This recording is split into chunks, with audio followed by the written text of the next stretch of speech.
in anagoo qurbaha joogna in caawayto aan ma aragtay aan ku faraxsannahay in dadkeeni iyo dalkeeni ay u istaageen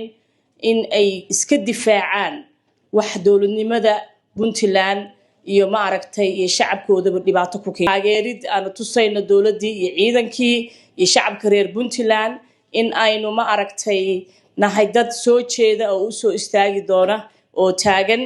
in ay dadkoodii dowladoodii iyo ciidankoodii iyo shacabkooda dagaalka ka barakacayna kulligood aan garab istaagi doono marka caawa ma ahan in aan isugu nimaanay in aan wax kale halkaan caawa sameeyno laakiin waa wargelin iyo wacyigelin iyo baraarujin iyo u diyaar garow in caawayto ka bacdi aad u diyaar garoobaysiin inaad jeebka gacanta gelin doontiin in aad taageeradiina muuqan doonto in aad noqon doono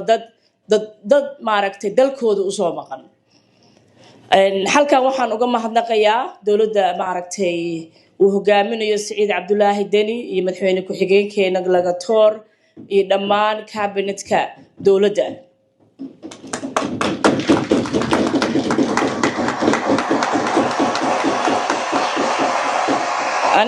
anigoo ku hadlaya afka dowladda waxaan aad ma aragtay aan ugu mahadnaqayaa in anagoo qurbaha joogna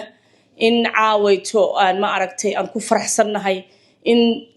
dadkeeni iyo dalkeeni ay u istaageen in ay iska difaacaan wax dowladnimada Puntland iyo ma aragtay iyo shacabkoodaba dhibaato ku keeni kara marka taas caawa waan farxad ay tahay